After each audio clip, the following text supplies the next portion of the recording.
Thanks everyone for coming. I'm not going to take up too much time, but just to say a few words of introduction before I hand over to Inna. For those of you who don't know me, I'm Isobel Palmer. I teach here at Birmingham Modern Languages.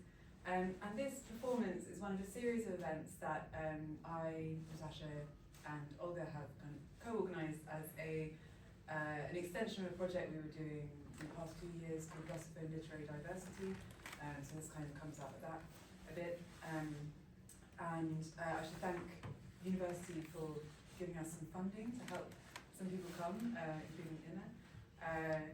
And also I should thank Inna for coming and doing this performance for us today, because I think, yeah, I'm really excited about it. So I think Inna's work is a fascinating example of some of the things we've been talking about as part of this project. And I think quite a sort of significant shift in contemporary Russophone poetry towards multilingual, translingual practices. Inna's work is particularly interesting because not only kind of multilingual, translingual, but also incorporating elements of dance. And I think we'll also see some examples of your sort of visual work, right? So kind of working across multiple languages and multiple media. Yeah, so, okay, so let me introduce Inna properly and then I'll hand over to her. So Inna Krasnopper is a poet and artist born in Ufa and based in Berlin. She graduated from the Studiert Collective School of Engaged Art in St. Petersburg and holds a BA in Dance Context Choreography from University of the Arts in Berlin. Her Russophone poetry collections, some of which are on the tables here if you want to take a look at them, include Nitki Torchat, Loose Threads, published by the Smithsonian Center, and Дорогой человек, Dear Person, published by New Literary Observer. Her first English language poetry collection, Distance, was published by Veles Books quite recently. So over to you, Inna. Okay, thanks for coming. And before I go to the poems, a bit of context, especially for those who don't know my work yet. So I moved to Germany in 2011 to pursue my education in dance. Although contemporary dance doesn't deny one of its lineages, the ballet modern tradition, it takes a more somatic approach and relies on developing a physicality of your own, one that is capable of holding different situations and states. A concept, a score, and real-time composition are your main tools. I turned to writing later in life. The main process was physical, a recollection of my first language through verbalization. It became a reassembling of it in the presence of other languages and environments. It was a matter of noting down what was taking place. Quite soon after, writing in English and German followed. Acknowledging the mutual influence, at first I kept dance and poetry separate and started combining 3 years ago. I don't try to learn my poems on purpose, but as I'm involved in crafting hand-drafted visual pieces and editing voice recordings, it happens over time. I then form a different relation to these poems, performing them more often. Some of my work in Russian is untranslatable. For multilingual and English-based poems, I have developed the practice of adding fragmented translations or glosses, which will appear on the screen in italics. Today I'm dealing with a sequence of poems that extends my usual repertoire. Hi, I'm your reader. I'm reading your work. The second screen is there just in case. I stay on my side of the lane. I outline what is here on the line in the landscape of your text, in the scope of vermeiden, vermissen, misreading, mistreating, misreacting, vermischen. I get mixed up. Я теряюсь в твоем тексте. Я теряю ориентиры.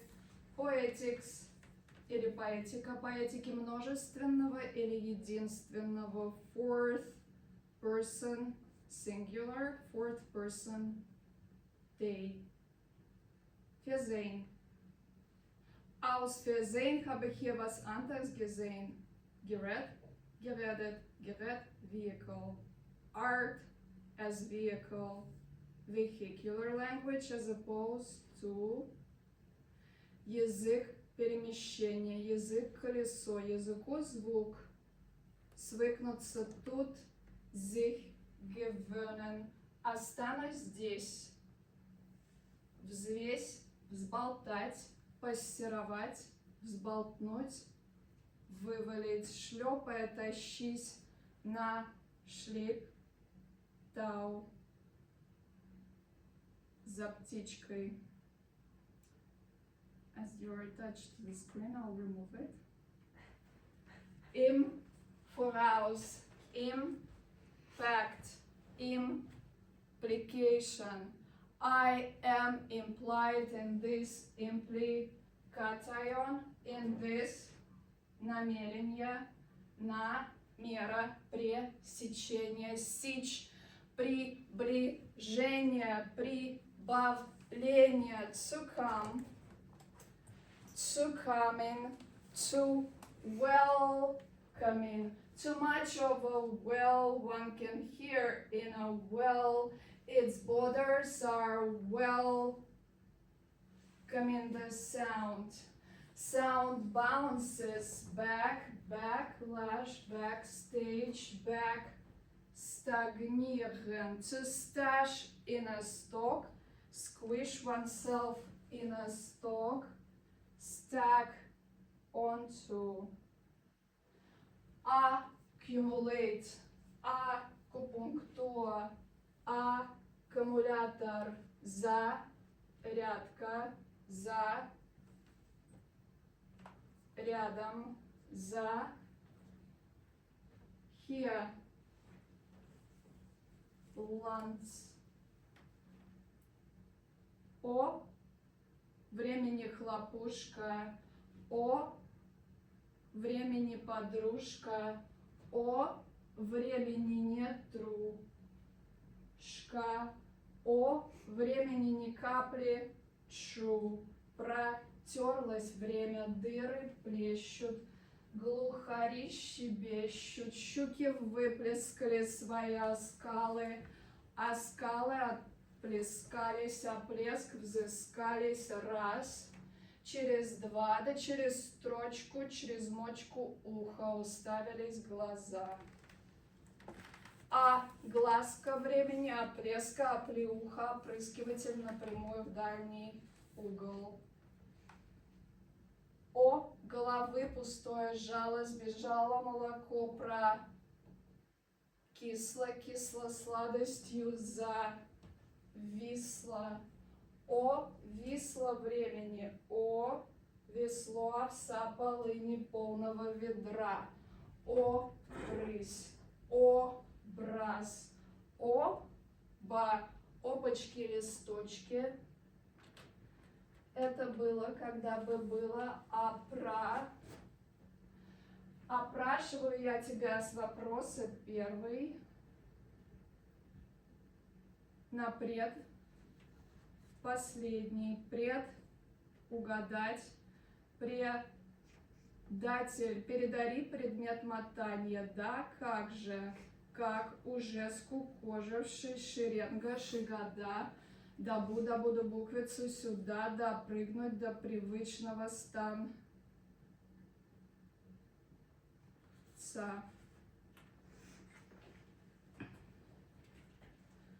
Tell me why. Tell me X, tell me Z. Tell X from Y, tell me from your heart. Tell it to my, oh my. Tell my sister word for word, tell me squat. Nada, nada, yellow. Your bedtime starts soon. Tell me about a bed, обедать. Tell my dad, dad, 30 лет плюс подросточный воз. Rust. Tell me about growth. Tell an oath. Tell me oatmeal. Did you out-oat me? Tell me, Mia, me, Mia, Mia, mir, mourir. Say to stop, say to go, gold me, say to turn gray. Today. To tell my grayish, hairish, mish. Tell me, mich. Tell me to use 3 буквы. Tell me to unuse words. Tell world from word. Reward me with some telling. Retell up to well and tell me repercussion. Caution. The lie.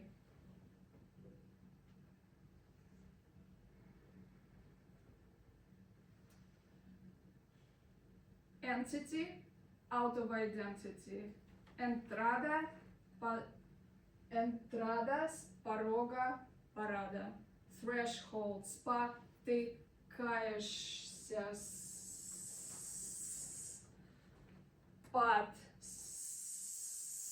Падение. Вылез волны. Сне называние. Сне навязывание. Сне стыковки. Скование. Сковывание. Слито слитком с трубы. Гор.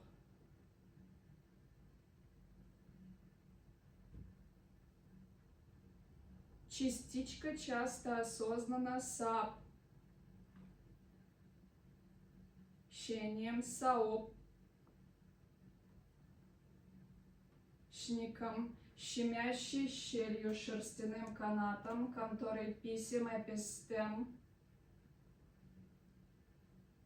стен, клеток, кровлей, кактет, карским морщинистым воздуховым инструмент, рудимент, родниковой прядью, славутый прелесть, связанным с ю.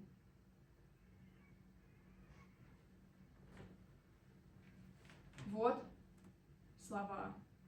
Это не твои слова. Ты эти слова не переводи. Лучше расскажи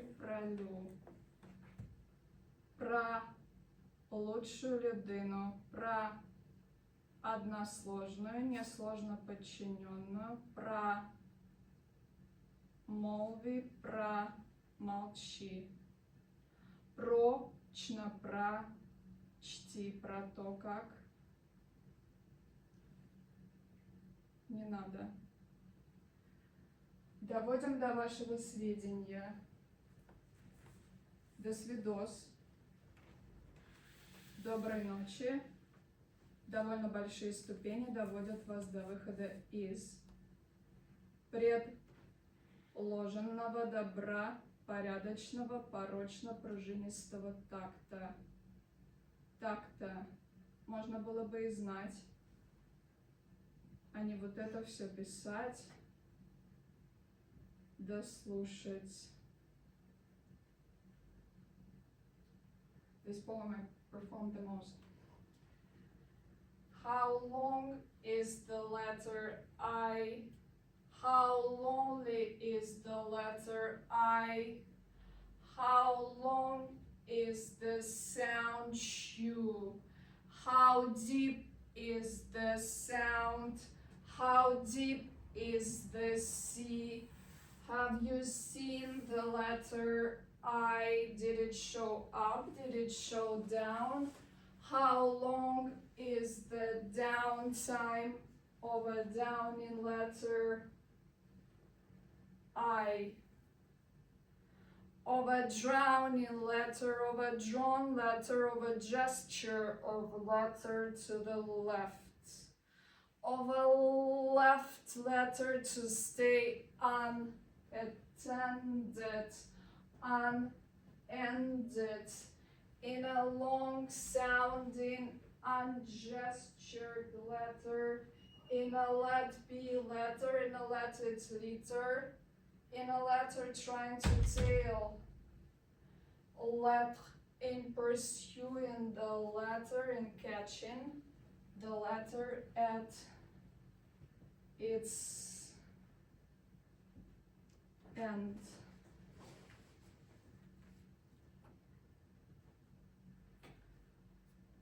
You said blah, and it's poetry. You said blah, and it's poetry. You said nothing, and that ought to be poetry. You left poetry out and stayed. You stated you are outstaying poetry. You stayed on the margins.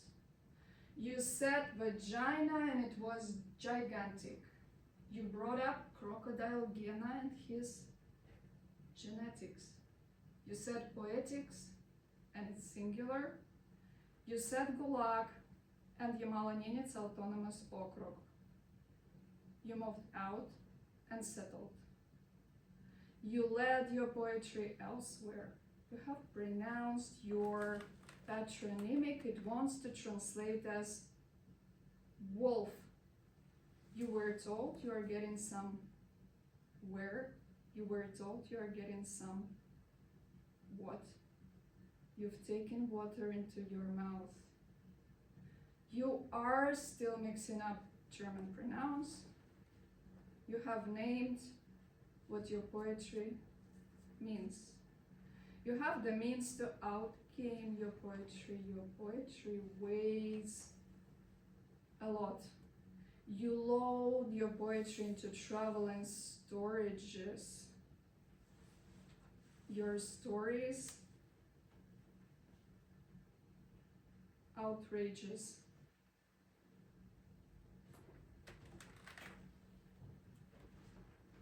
Кто ты, царь, гражданин? Кто ты, царь, горожанин? Кто ты, перегорожанин? Кто ты, переорганизм? Кто ты, перегородил? Где ты перенагородил? Где твой перегородок? Где твой раз наворожил? Где твой рожа, горожанин? Где твое лицо? Где твое отвесное, где твое навесное, где твое ушастое грустное лицо?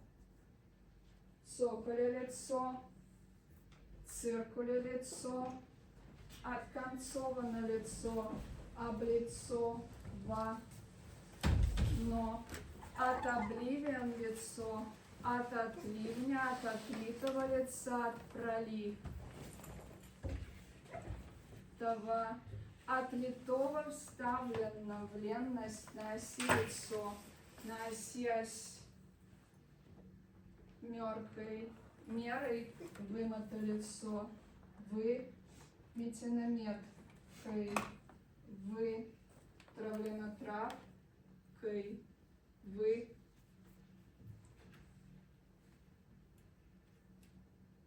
вставлено став.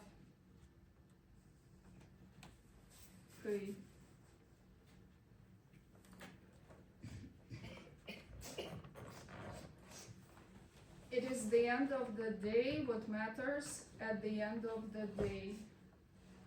Time is not there for us, it is not there for them.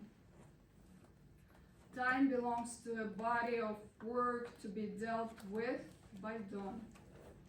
The business is sketchy. It's a draft. Skipping a couple of days, time is of the essence, but it runs off. Horse has rolled, but that course. Taucht ein in die Enttäuschung, in the name and mire of hope.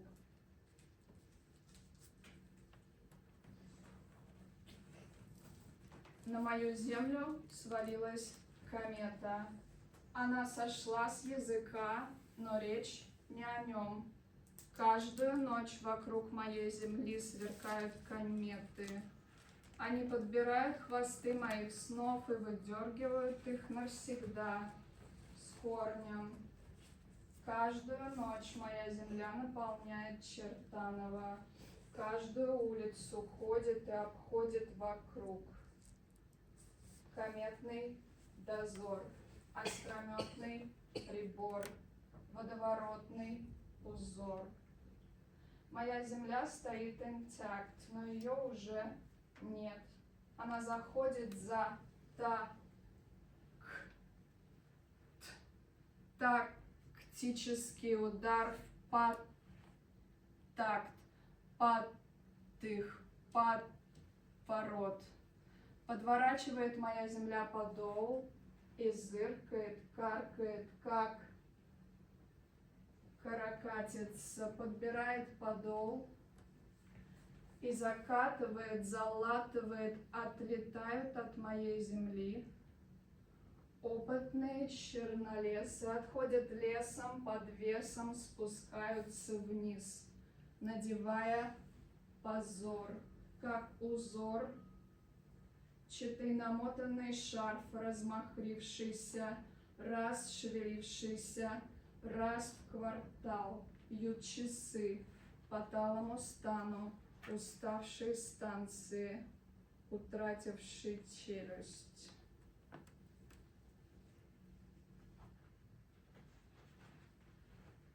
Have you seen a noun? It's in town. It's a noun in every side of the town. It's a towning, announcing the town.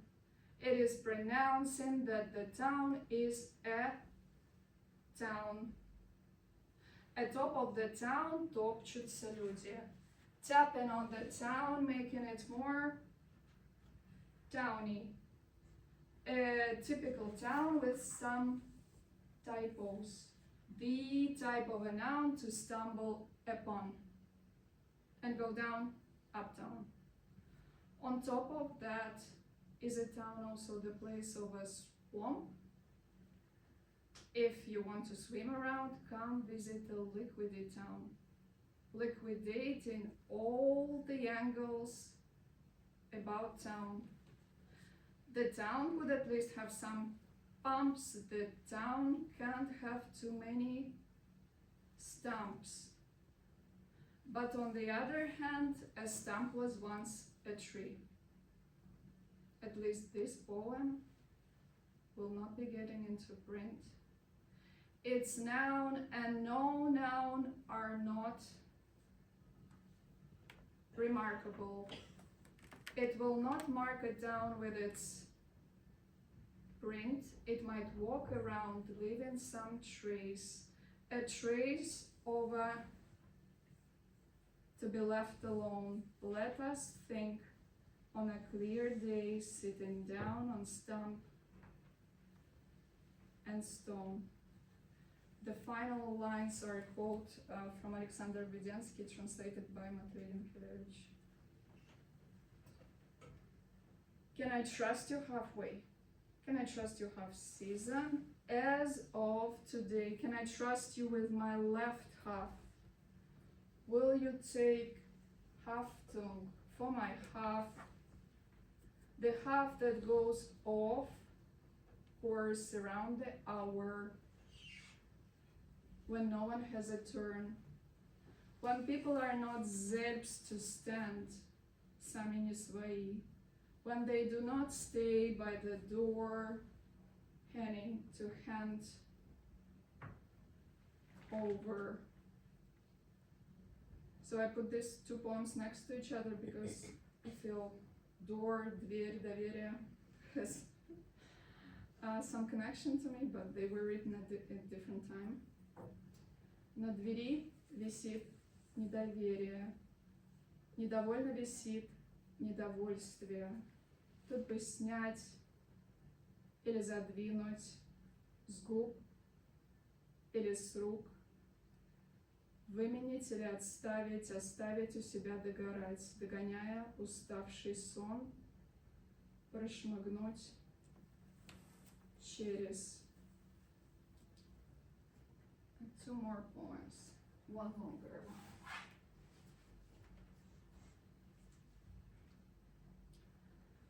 Белый, белый, белый, белый свет, белый, белый, белый, белый мир, белый, белый, белый, белый выпуск, белый, белый, белый, белый спуск, белый, былой, дивный, чудный мир, спорный, спудный, нудный, с правдой, кривдой, мирный, белый мир. Смирно мир, смертно мир, смертно, смирый, смертно, мерный. Мир. Где-то мир, где-то дыры, где-то смертно, где-то март. Где он? Март. С мерой март, с миром по миру. Пошел, шли на март, шли марать, шли на морт. Морта, мата, мата, мирт. Где он? Мир. Где он? Мирт. Стрёмно, мерный. Стрема, та, прямо, та, мера, да, мира, то. Мира, ток, мир, не то. Не давай, не дает. Белый, белый, белый. Отклик. Белый, белый, белый. Отзыв. Звать как мир. Звать как нас. Как на нос. Нацепить. Цепкий, цедит. Белый мир. Обернись. Оглянись. Поклонись. По колено. По колено мира. Вой. Вой на во. Новый мир. Мир с тобой, за тобой, затаив. Белый, белый, мир рычит, промычит, помаячит, моя той, моя мир, той ли мир, той ли стебель. Бела мира, бела, вой, бега, вой, по берлоге скачет мир. Мы с тобой, зарычав, прокричав, чавка миром. Час не той, чай помой, ты отмой, бело миром. Покрусь, покрути, подрасти под калитку. Беловат, маловат, бело мир. Без с тобой, без тени. Не тяни, бело мир. Не вытягивай собою. Отмотав, отсотри, от зарытый, бело мир. Подмети, ты отмой, ты не мой, он не наш. Он не сажа, белый мир, он не наша же она. Она той, она этой, ай на пару, белый мир. Мир устал, мир сопел, мира точит, мира мир. Мера та, мера той, мер они. На безмерной обрани, обрати, обкрути, обспусти, не спускай, отпускай, отпусти. Белый, белый.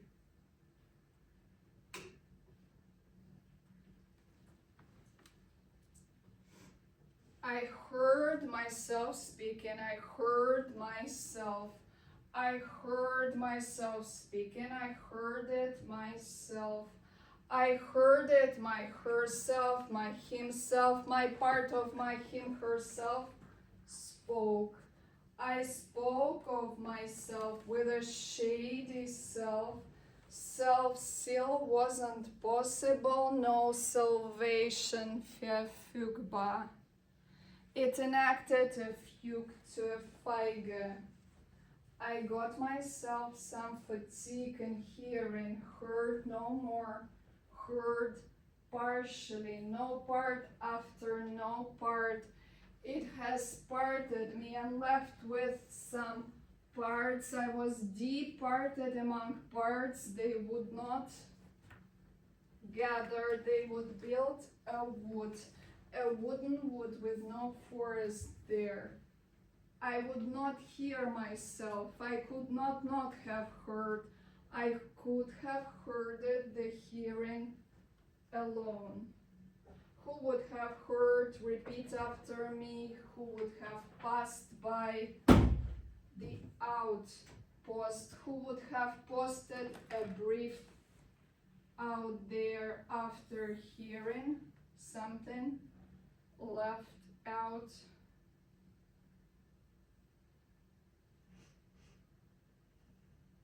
Alone. Thank you.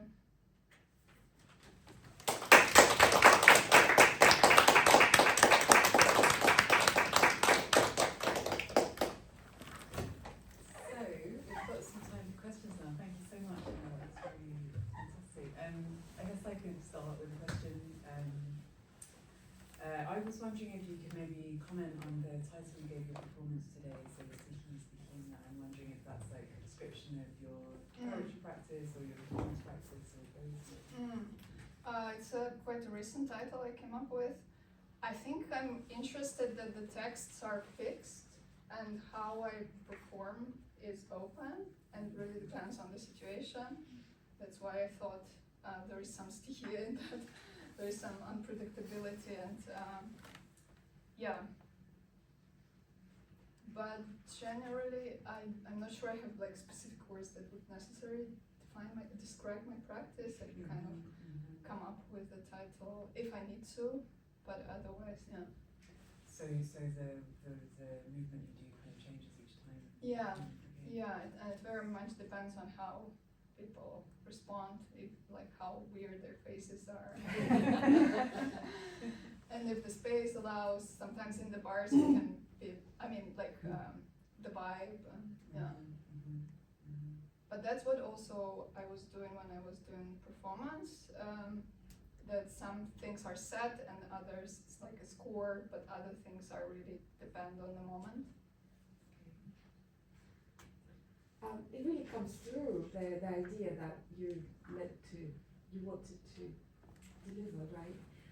One line has really struck me as something that sort of has, I don't know, encapsulates this performance at least today for me. Okay.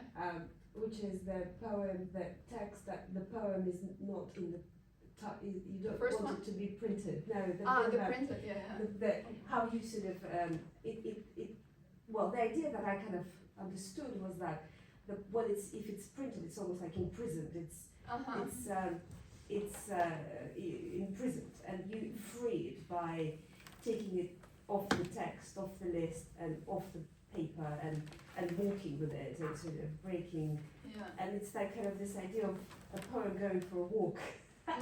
I really love that, and you physically actually going for a walk with your poem, and the words are going sort of all over in different languages, and sort of this whole. I don't know whether that's how you see it, but I just thought it was rather wonderful. This, so I think it will stay with me. This idea of a poem and the words going for a walk across languages and across borders, and just in general. Spaces, yeah. Is that something that am I kind of getting it as you mean it, or am I reading something into this? Yeah, I think that quite describes my practice, because I do feel I want my poems to be more sounding, more spacing than just beyond the page. I also enjoy book as an object, and I think it can communicate as well, but this is just a different type of communication that happens live, and it's important to me. I travel quite a lot. Yeah, it's also a bit funny, I think, also with the selection of poems today, like the English ones were more light and more kind of, and the Russians one that I selected were, or I mean, it might be a generally the a bit opposite the directions, but also it depends on the selection. Yeah, and I think with some I especially can recite my multilingual poems and English-based, possibly because they are also like a bit more into walking, a bit more into going through. Yeah. When you perform, do you perform your poetry in a different way also? Because what I noticed, like some of your, I try not to look really on the screen. It's okay. Now it's fine. Now I'm not performing. Not allowed. I try not to look, but occasionally when I kind of glance at the screen, I notice that the text actually looks different to what you're performing. Like suddenly kind of you're focusing on sort of sounds. Yes, like you have like was s, and you're pronouncing it longer, while like actually in print it's just one standing letter. Yeah. So like I was trying to say, so you're obviously kind of to fully appreciate your poetry, we rely on you to perform them, kind of, yeah. But when you do this, does it kind of depend on a moment, or is it always the same, kind of when you recite them? Yeah, and kind of why? And also, I also keep thinking, but I can't form it for some reason, that question, because you know, like, I think it's actually fascinating that you're doing this body language movement, but there's a phrase in Russian, like язык телодвижений, the body language, yes, so kind of, but it's for some reason can't form really what I'm trying to sing of, but it's kind of, it sits in me. If I manage to coherently express myself, I will ask. But maybe first, like the first question, about really your. Yeah. In fact, I do try to synchronize the way it's written and the way I pronounce it, but of course it can never fully repeat. So I try to find a good balance between how the poem looks and how I want it to sound. Yeah. So sometimes I do have several letters in the row. When I like, if I'm in S, I might put a couple of S. But actually this poem is not yet printed, so I wasn't yet very attentive to how I want it to look. In my book, I have a QR code to a playlist, so you can also hear them along the reading. I'm aware that these are kind of two different realms. So on one hand, I try to synchronize them. On the other, I just keep them separate, the way you pronounce. And also, I have a certain rhythm for each poem. The pauses are quite open, depending on my breath. Or sometimes, actually, with some poems, it's not, like with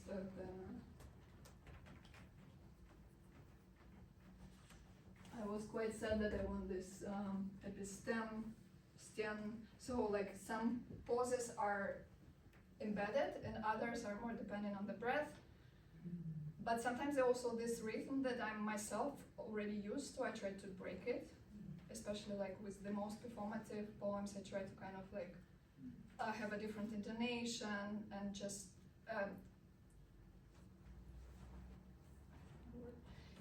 just to find a new way of performing it every time so that I'm not tired myself.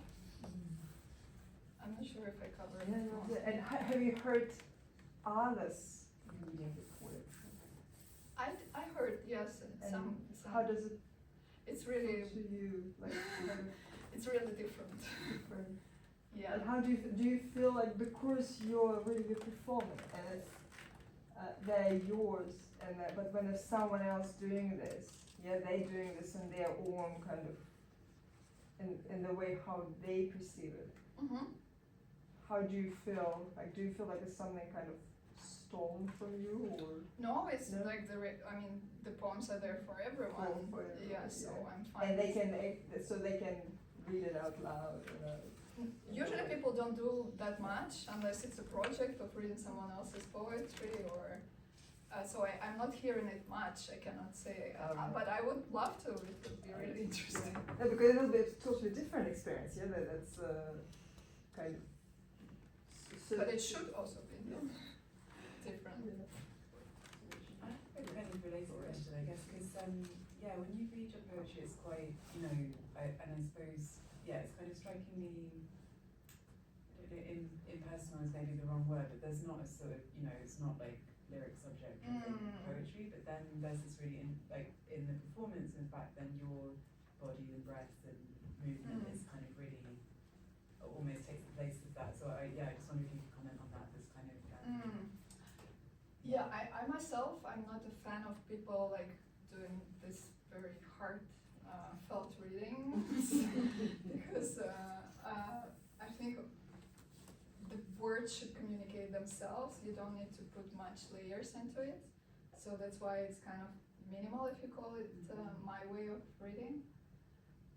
So yeah, I'm more into material itself, like the body, the language that can communicate without me trying to kind of put extra to it. And also embodiment or something being present rather than represented. Hang on, you just said the words communicate themselves, but you break them into non-words. Like snya, na, ziva, niya. Yeah. So what does that But they communicate? are still, I mean, it's a poetic method, no? Like that, No, that the in-between words are also communicating. Some, for example, here I have ka, redung, that I'm not actually pronouncing, but I'm putting it in Latin so that one could guess that there is something in between. So one of my devices to actually work for this for the spaces in between words or in between the soundings, that then it becomes multiple. So it's not that you would hear one thing, but you might hear several things coming together. It's a bit in the direction of Anna Chuk, but she has it much more complex in terms of like several words colliding. So it's not only the words that communicate, but also silences. Silences, words, spaces. combinings of several syllables. The in between, some words coming together in between the syllables. Yeah. Thanks for noting, but yeah, I meant the language or the poetic language rather than. Or sound, even. The way when you you go, sound. Yeah.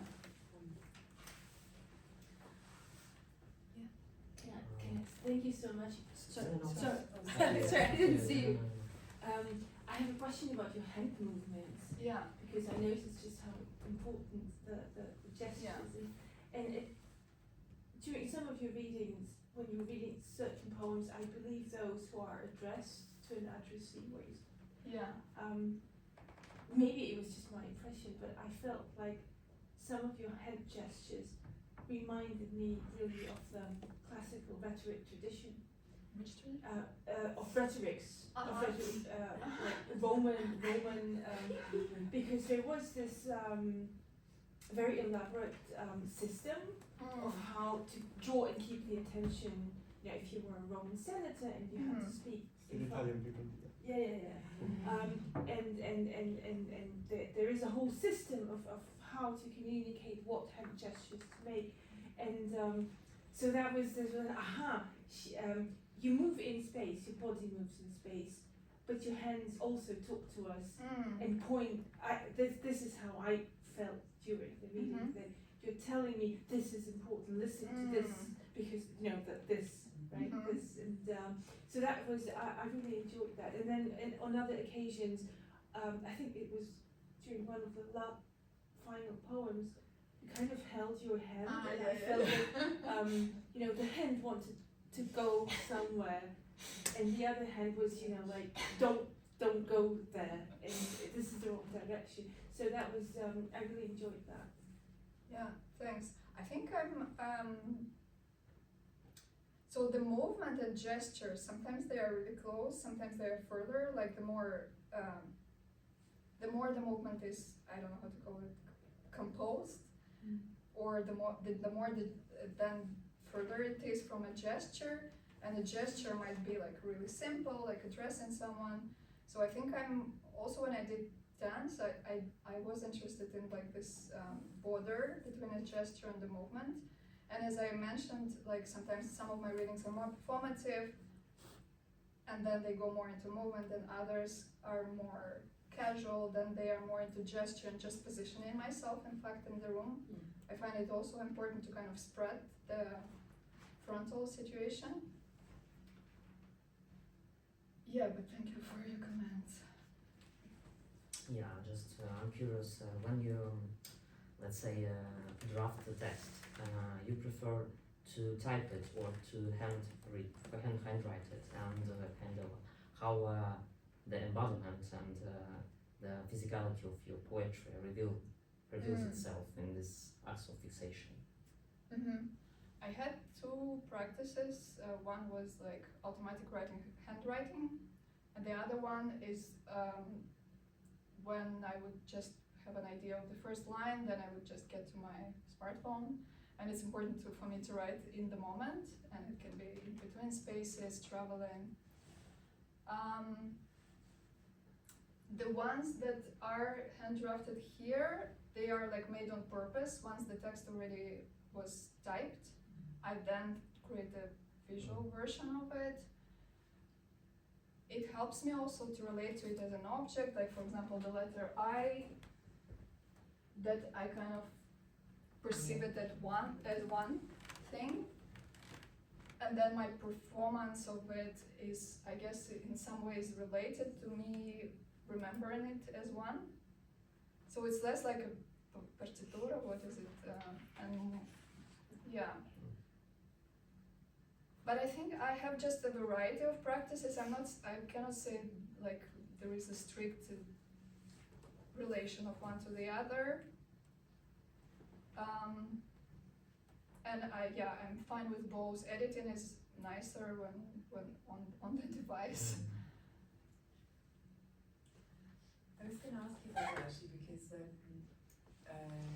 mentioned automatic writing, and I was thinking about that some of your texts really have that feel, and I guess I'm interested in who you're sort of inspired by or influenced by, if anyone, whether you're that kind of serious tradition. Yeah, it's interesting with automatic writing. I actually don't know if there is a theory to that, literary theory. I mean, like literary description of it, what it is, but I guess it can be several things. Even Vidyansky sometimes is called like he's doing automatic writing. So maybe associative logic is the other word for it. So I really kind of like develop things consequentially based on what the previous line and word sequence tells me to go further with.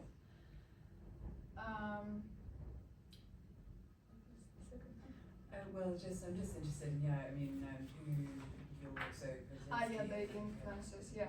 I like Isobel Palmer, who works with repetition a lot.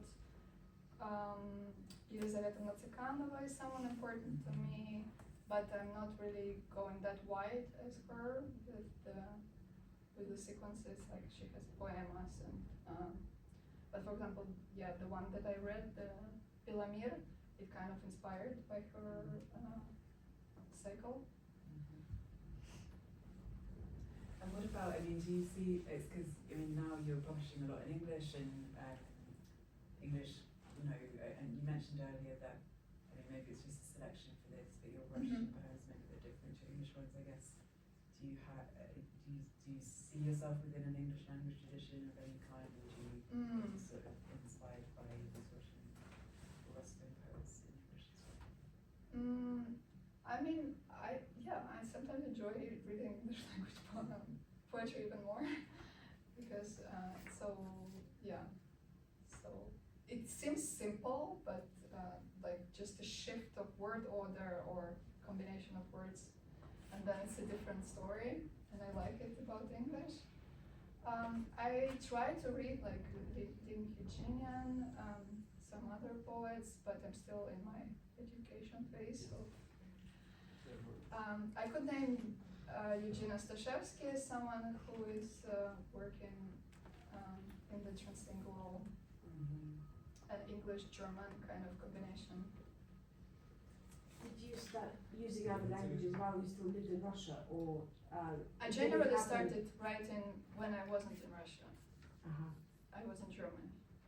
But at first I kept it more Russian language entirely, and then I just allowed all the other languages to come in, and also not to stick with one in a single text.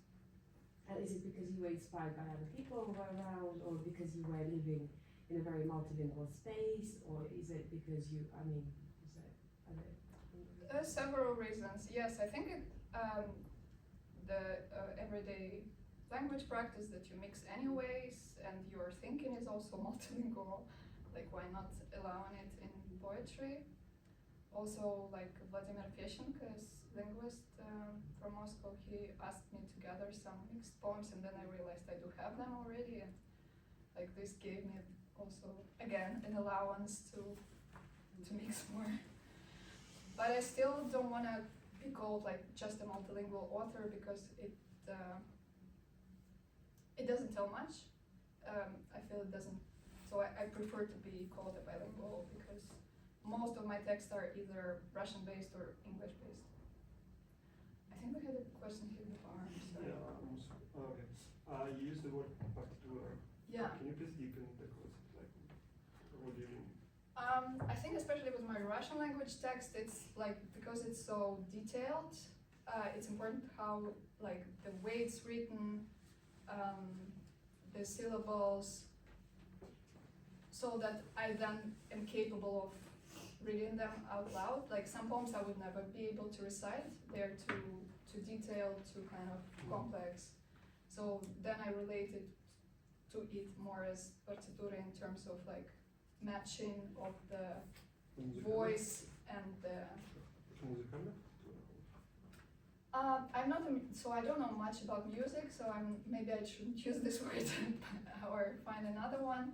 So it's just like enacting the text through the voice, but it's quite clear. I mean, I'm not doing anything difficult. I'm not trying to say where the intonation goes. I don't know how to do that. So it's more about matching. And for other texts that I can recite, it's more like, it might not be super important how it is written, but I already have it. So it's more like like being present with the text, with my body, and the way it is written is like a second question. Were your poems translated by other people? Have you ever used other translators? Have you ever asked other people to translate your poems? And have you ever worked with their texts? With their text to translate them? Or their translations of your texts? Yeah, no, that's always the case. I work in collaboration, so I worked with Irina Alter, with Eugenia Stashevsky, in German with Tilman Severin. So I'm always part of the process of translation. So far, like, no one came to me and said, I want to translate it to Italian, and then I cannot follow Italian, so let's say. But with English and German, I can follow them, and I have my own poetics in English, for instance, so I can kind of influence how we translate it. So you work with them on the translation of your poems? Yeah. So do you do it yourself first, or do they do it first and then you go back to it? Or both. Sometimes I'm doing the first draft, sometimes they are doing the first draft, and then we come together. That's really interesting. And here comes another question related to that. Considering that you translated, what's the bond between sound and semantics? Because when you translate it, you lose either semantics or sound. So what's more important for you? A compromise. I think my device is already a kind of compromise of the meaning, sense and sound. So in translation, it kind of being transported, this searching for a compromise. I'm usually, of course, I would usually prioritize the sound, because, or the word combination in a new language, because because that was the case in the original. It was the connection of words through sound, so there should be another connection through sound happening in the translation. Can I ask Stikhi, so you were involved in the School of Engaged Art in St. Yeah. Petersburg, and I'm just curious, like, do you see your, like, do you feel, is what you're doing now, do you see that as a kind of engaged art, and if so, like, Good question. Well, actually, also the school is the place where I started to write. So I wasn't fully honest.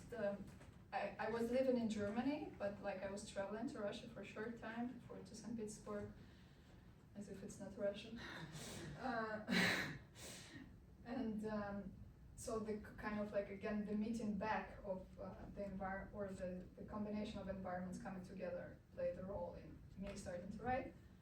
But yeah, if it's an engaged art, of course I'm often, I often have to confront the questions or just the thoughts if my work is political at all, or if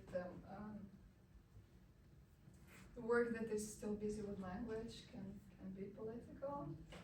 But engaged is a better word because it engages. Yeah, maybe let's say yes, I would like to consider my art engaged.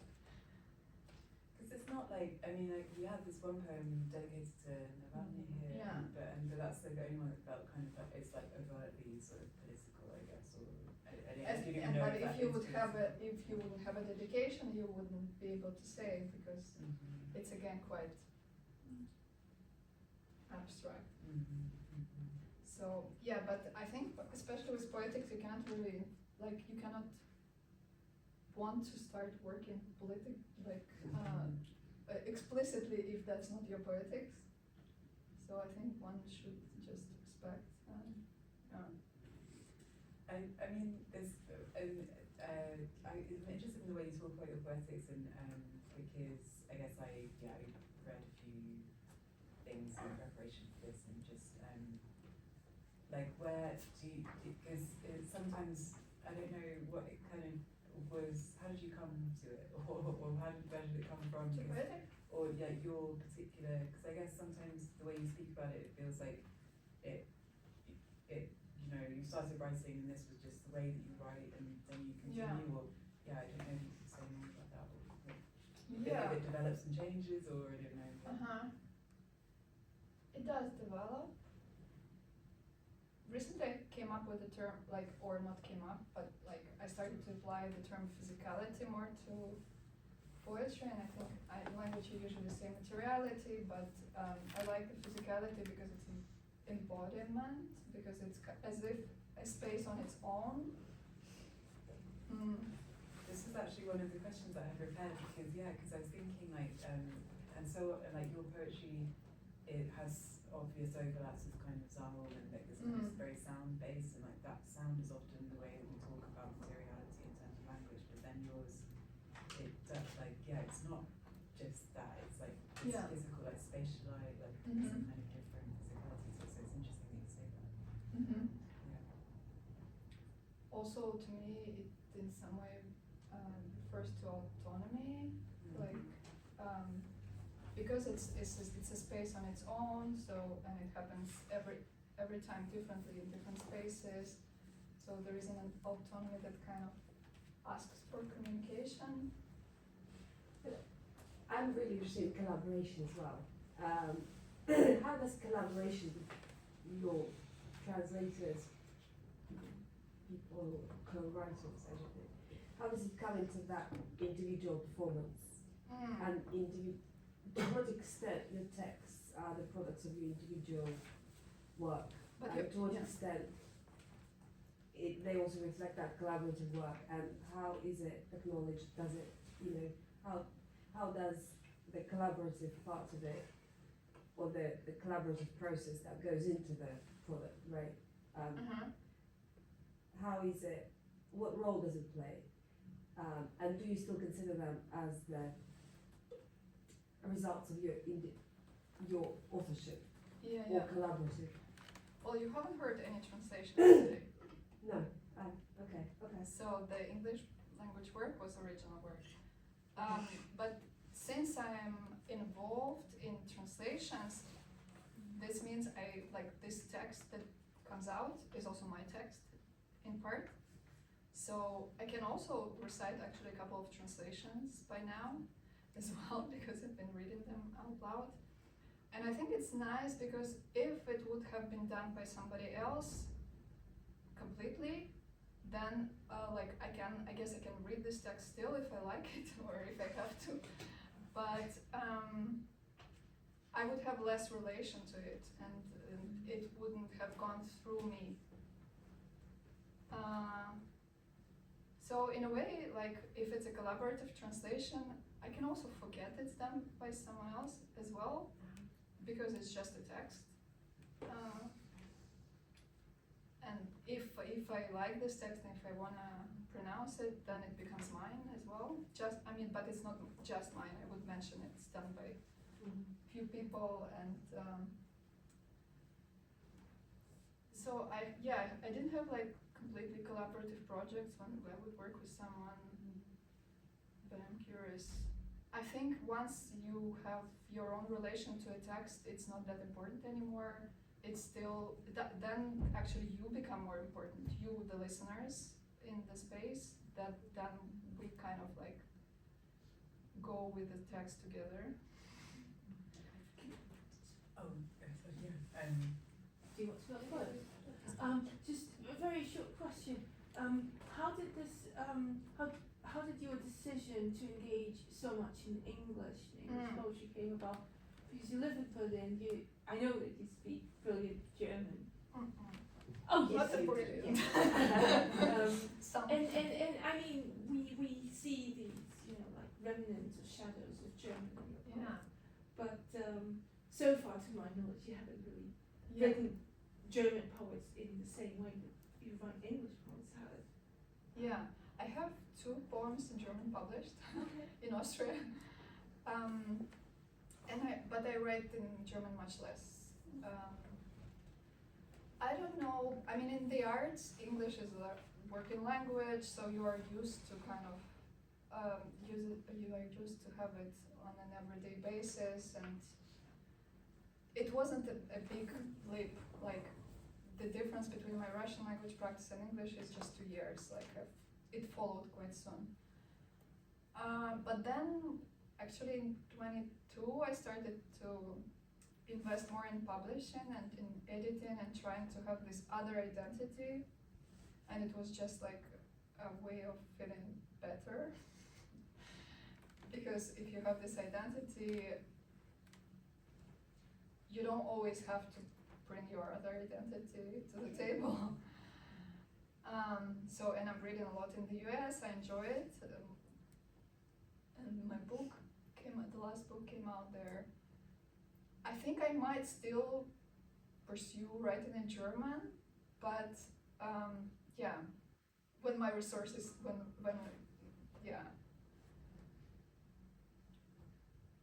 and I feel to become embedded in a German language scene would be harder than in an English language scene. A part of the 3 languages. Sorry.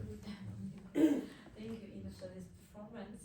You mentioned it already, like a little bit, this concept of space, and I wanted to ask more how you understand it. And I can imagine that performing like in a university room and performing in a bar situation, totally different cases. Do you have like a favorite space, or how you just prepare for the performances of different situations? If you had experience in performing in open public space, I don't know. I'm just like curious. outside. Yeah, like outside. And I also was thinking like how you see this concept of space, because the book can be also a space, or voice can be a space. Maybe can you tell more about it? How you understand it? Yeah, I used to think that I was more like a bookstore reader, but then my recent tour, I had the best readings in bars. So I enjoyed the darkness and the kind of like unpredictability of the situation. So I don't actually like,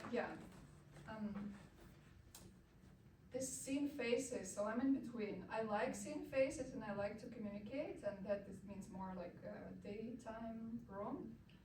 But sometimes it's also nice to not see the reactions because I can kind of, it influences me, like I might think, or they're bored, like what should I become more engaged? We know this from presenting papers. Well, Looking to like, bold faces. But the space as a concept, I think it's kind of important throughout my whole poetic practice, both when I'm writing and when I'm performing.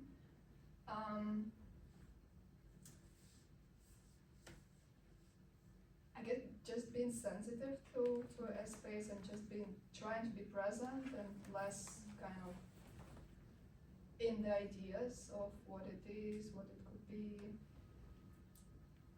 Maybe engagement or real-time communication kind of defines to me why I want to go in and be present. Yes. A part of the three languages that you were speaking before, I also noticed the presence of Spanish and particularly Ukrainian. And why are you also involved in these languages? Do you also learn them, or they are like the references to them? What do they mean in your poetic structure? So I think I'm not really consciously deciding what languages. I mean, yes, there is a decision that three are my main languages, but it's also generally the environment. For example, Ukrainian is much present in Berlin since for years. Or I've lived in Portugal for a year, and kind of some of these words reverberate sometimes in me. So it's more like if they come up through a certain sequence that I've been working with, like the parada.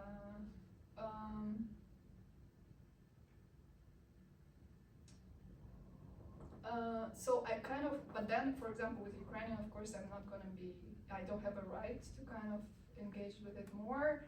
That's why it stays rather like as a kind of few landmarks, just because they have been present in my environment.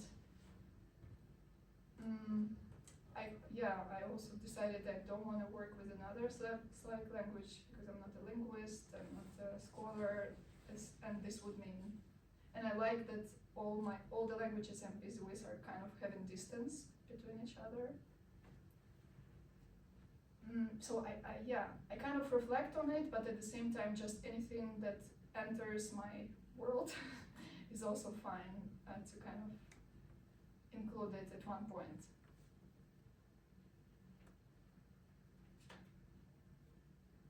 Do you bring like other voices from the voices that you hear or what you observe into your poetry? You know, like in a really polyphonic way, like with Bakhtin and Yesu, kind of bringing other voices to what you write. Yeah, kind of, or is it?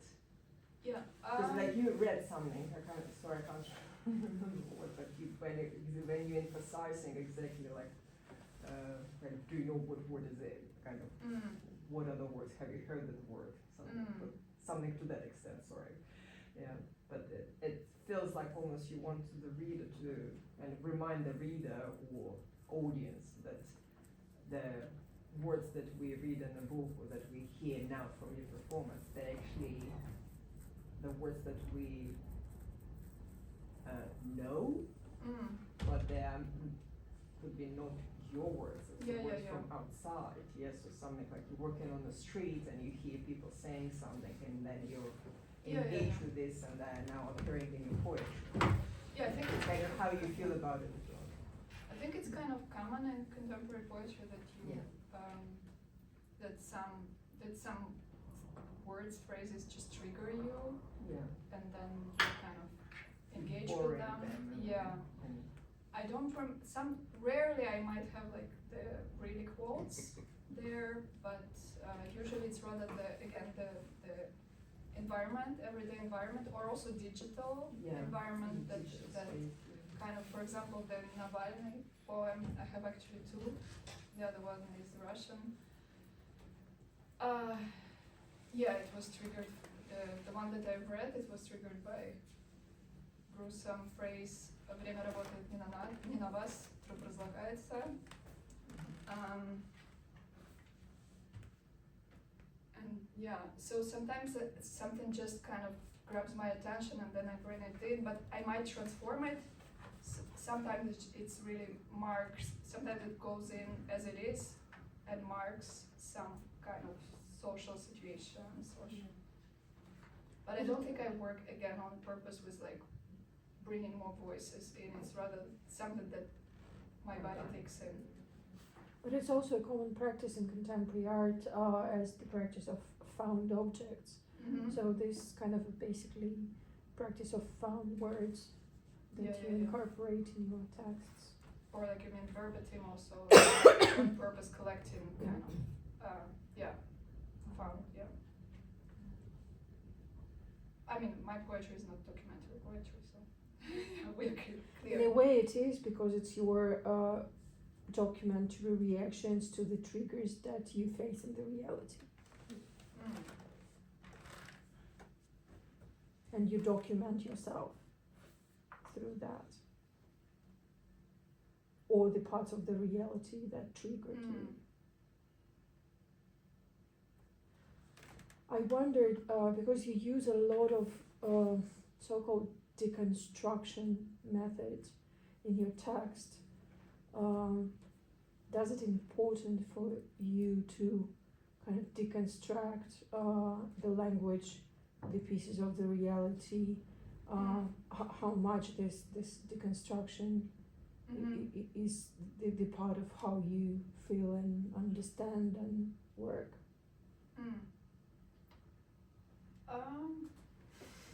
So I'm not an analytical poet, so I'm not like someone who would take a device and like apply it to my own. I think most of the processes, they are just kind of happening a lot through immigration, long-term immigration. I mean,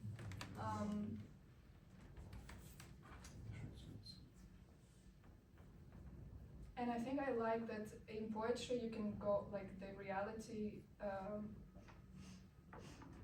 really goes through some lenses that you don't have to represent it in some way.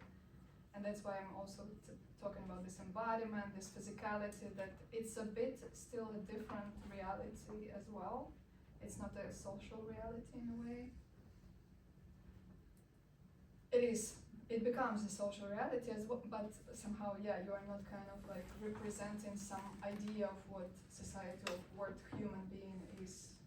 And I think poetry or performance is something that is allowing this to happen and should keep doing that. And even though it's like deconstructing words, I felt like, I mean, having just, read a lot of your work in quite an intensive way, it's that like, it's like,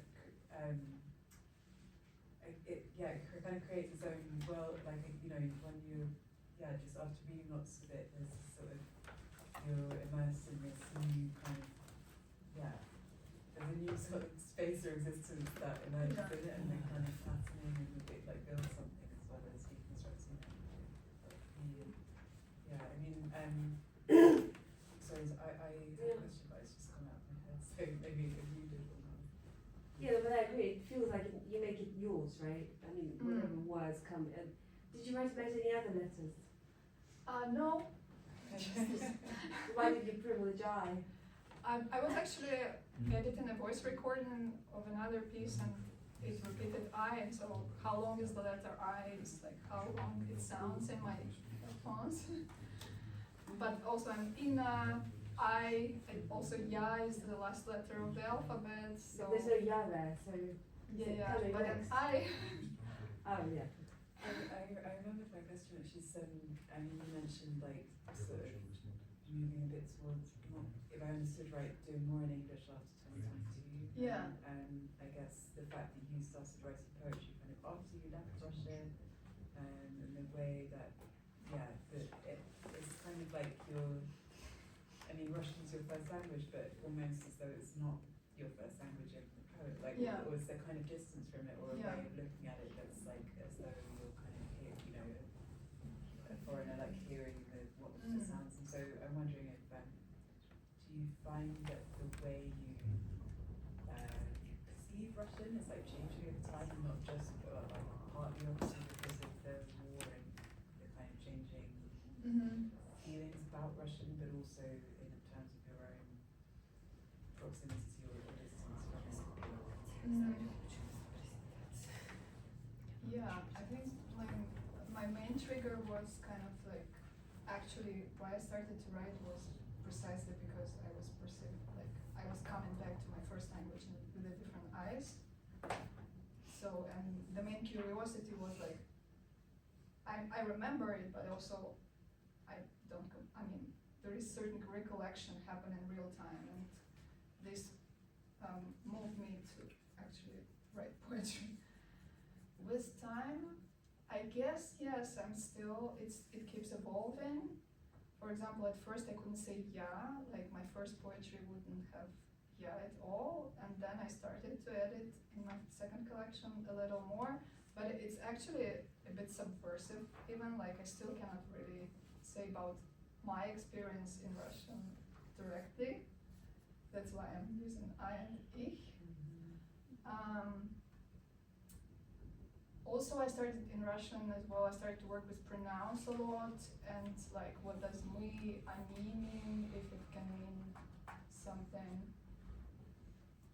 And also, like, some of the restrictions that Russian has, like the gender, like, can you go for a plural form? So, yeah, my Russian is evolving. Sometimes I'm not fully comfortable with it, but I still wanna, I don't self-censorship in terms of like I stopped writing, but I still observe how it develops, and I still think it keeps communicating, and just like this communication, sometimes I call it physiological, not just physical, but physiological. Yeah, how are we with time? We're almost, it's 12:20, so we could, if there's more questions, we can have another question or two, or I think we've all lunch, if not, we could stop. Is there anybody else with any more questions? You must be tired.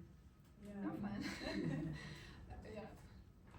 Well, maybe we can stop there then, and thank you Yeah. so much, and thanks everyone for coming as well. It's really, Thank you.